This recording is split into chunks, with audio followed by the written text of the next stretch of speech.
आप वजीर आजम तब्दील कर लें। असल खराबी की जड़ वो खुद हैं।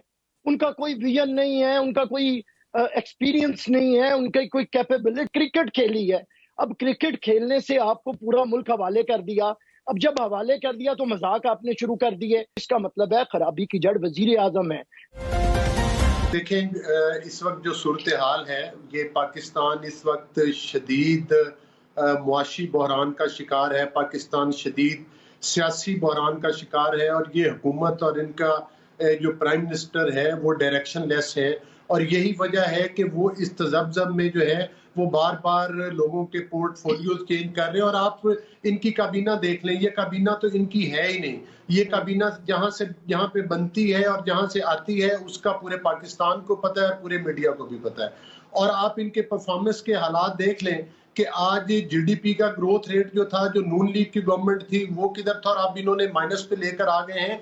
इनकी परफॉर्मेंस के लिए यही है। और बजट खसारे की बात कर लें तो वो आसमानों को छू रहा है। और इस वक्त लोगों की जिंदगी अजीरन हो चुकी है। महंगाई के तूफान ने पूरे मुल्क को अपनी लपेट में लिया हुआ है। और सबसे जरूरी बात तो ये है कि ये हुकूमत जो है वो इलेक्टेड गवर्नमेंट नहीं है, ये वोट चुरा कर आए हैं। और उसका वादे सबूत ये आपने देखा कि अभी जो बाई इलेक्शन हुए, दिमनी इलेक्शन हुए, उसमें इनको हर हल्के में शिकस्त फाश हुई है। तो ये शिकस्त फाश इनकी परफॉर्मेंस की गमादी करती है और वो उसी का इनाम है जो इनको मिला है। आप ना सिर्फ वजारतों में देख लें, ये बार बार रिशफलिंग कर रहे हैं, बल्कि आप पंजाब में देख लें, सबसे बड़ा सूबा है, और उधर देख लें कि कितने आईजीज इन्होंने चेंज किए, कितने इन्होंने चीफ सेक्रेटरीज बदले।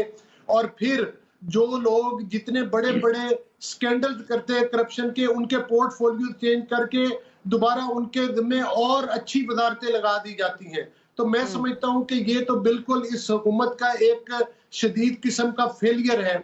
जब तक इस हुकूमत की पाकिस्तान के अवाम से जान नहीं छूटती, उस वक्त तक ये बिल्कुल मुल्की हालात बेहतरी की तरफ नहीं जा सकते। और सबसे बड़ी जो वजह है वो इस मुल्क का सिलेक्टेड प्राइम मिनिस्टर है कि जितनी जल्दी हो सके उसको अपने घर जाना चाहिए। जब तक असल तब्दीली नहीं आएगी उस वक्त तक ये वजारतें बदलने से मुल्की हालात बेहतरी की तरफ नहीं जा सकते। और इनकी तवज्जो अपनी परफॉर्मेंस की बजाय सिर्फ और सिर्फ इंतकामी कार्रवाइयों पर और विक्टिमाइजेशन पर है। यही वजह है कि ये हुकूमत जो है वो अचीवमेंट्स नहीं कर सकी किसी फील्ड में। अगर इनकी तवज्जो ठीक है, आपका पॉइंट आ गया। बैरिस्टर आमिर हसन साहब, आप क्या वजह समझते हैं? फिर ये डिलीवर कर पाएंगे। ठीक है, ठीक है। बैरिस्टर आमिर हसन साहब, आप क्या वजह समझते हैं काबीना में रद्दोबदल की? और हुकूमत पर कोई प्रेशर है या कोई और बात है? हुकूमत बार बार क्यों तब्दीलियां कर रही है? पहली बात तो ये है कि जितने भी पीटीआई के गोएबल्स हैं, इनसे मेरी रिक्वेस्ट है कि बार बार ये क्रिकेट की जुबान इस्तेमाल ना करें। ये मुल्क है और क्रिकेट बहुत पुरानी बात रह गई है। ये मुल्क है और इसमें आपके पास हुकूमत है, आपके कंट्रोल में इदारे हैं, आप हुकूमत चला रहे हैं। तो इस वक्त हर वक्त 12 खिलाड़ियों की कह के कि कप्तान की मर्जी है, टीम तब्दील करे, किसे ओपनर भेजे, किसे ये लैंग्वेज नहीं है।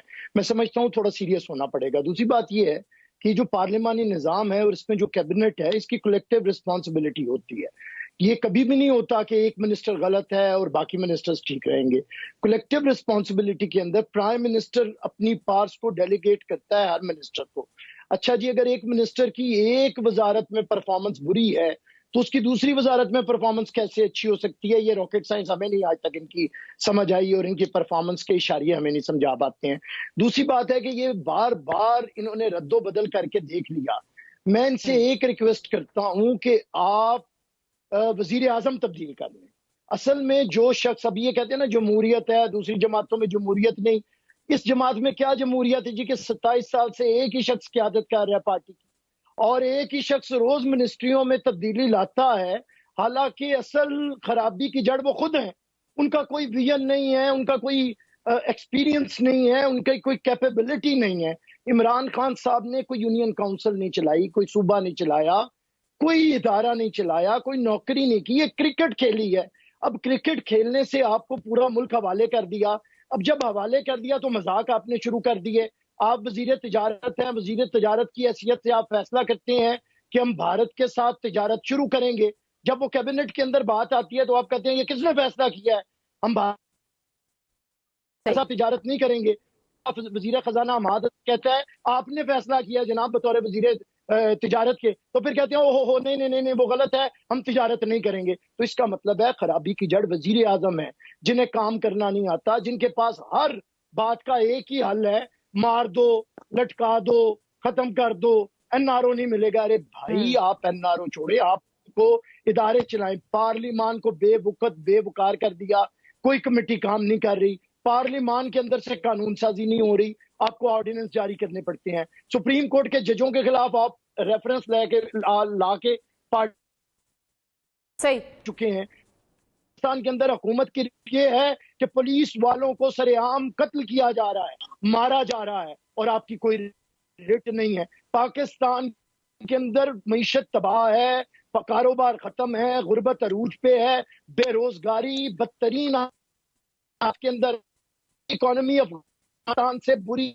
हमारी जितनी भी इशारे हैं इसके जितने भी मईशत बता रहे हैं कि हमारी मईशत कमजोर तरीन मुल्कों के मईशत के बराबर है। तो इसकी जड़ भाई वजीर आजम है। कलेक्टिव रिस्पॉन्सिबिलिटी लेते हुए रोज वजीर आप खुद इस्तीफा देकर आप जमहूरी हैं। तो ठीक है, बैरिस्टर आमिर हसन साहब तरीन नए वजीर खजाना आए हैं, मईशत का एक बड़ा मसला है, उनको ये बड़ा चैलेंज दरपेश है। आपको क्या लगता है जो पिछले वज़राए खजाना है पाकिस्तान तहरीक इंसाफ के हफीज शेख और असद उमर, वो जो नहीं कर पाए हैं, क्या वो अब शौकत तरीन कर पाएंगे? क्या ये तजुर्बा हुकूमत का कामयाब होगा?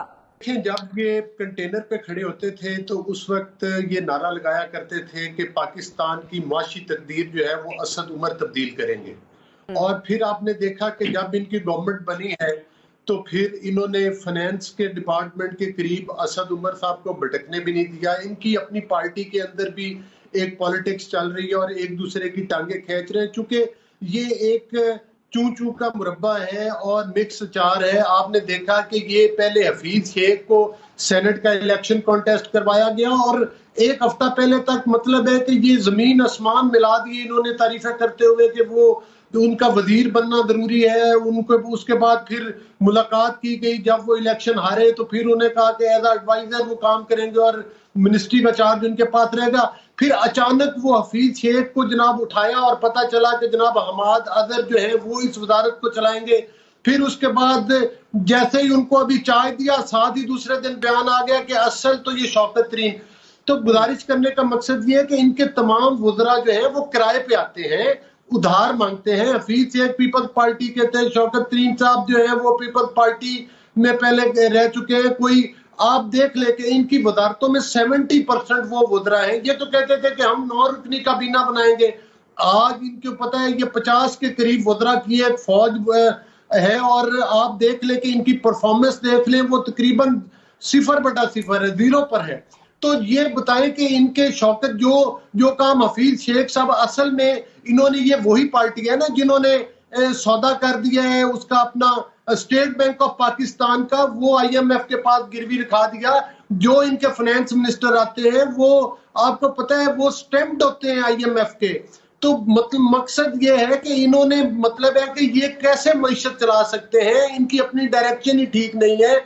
और इनके जो वज़रा हैं वो हर दूसरा वजीर एक बड़े से बड़े स्कैंडल में मतलब है कि मुलव्वस है। आप देख ले कि इन्होंने अद्वियात पे आमिर कियानी की ड्यूटी लगाई, उसने अरबों रुपए की दिहाड़ी लगाई, उसके बाद उनको पार्टी में एक और ओहदा दे दिया गया।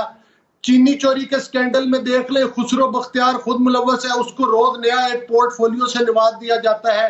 तो इनका जो काम है वो सिर्फ और सिर्फ पाकिस्तानी खजाने को दोनों हाथों के साथ लूटना और अपने मुखालफिन को जो है वो इंतकाम का निशाना बनाना है।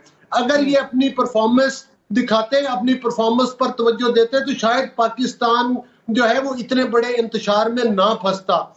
मैं आपकी एक तवज्जो दिलाऊंगा कि हेल्थ में आप देख लें कि एक लिवर का बहुत बड़ा जो इदारा जिसको कि शहबाज शरीफ साहब ने अरबों रुपए की लागत के साथ बनाया, उसके चीफ एग्जीक्यूटिव जो कि वॉलंटरली अमेरिका से आए थे, उनके साथ इन्होंने क्या सलूक किया और उस इदारे का इन्होंने जो है मतलब है कि तहस नहस करके रख दी। इनके वज़रा की हालात ये है कि वो शादियों की तकरीब में जाते हैं और साफियों को थप्पड़ रसीद कर देते हैं। या इनके तर्जमान टॉक शोज में आकर बूट उठाते हैं और वो जनाब टेबल के ऊपर रख देते हैं। तो ऐसी हुकूमत से आप क्या तवक्को कर सकते हैं कि उनकी डायरेक्शन क्या होगी? इनको ये पता होना चाहिए कि जो शहद की नहरें और दूध की नहरें बही थी वो नून लीग के दौर में जो सी पैक का प्रोजेक्ट आया था, और आपको पता है एनर्जी क्राइसिस पाकिस्तान का सबसे बड़ा क्राइसिस था और बड़े शॉर्ट टाइम में, और जबकि आप अपने मतलब है कि वो सिलेक्टर्स के जरिए नून लीग की हुकूमत के पीछे पड़े हुए थे, फिर भी उन हालात में भी नून लीग ने जो है वो मुआशी तरक्की की, पाकिस्तान को तरक्की की राह के ऊपर। आपका पॉइंट आ गया अली गौहर साहब। हालात ये हैं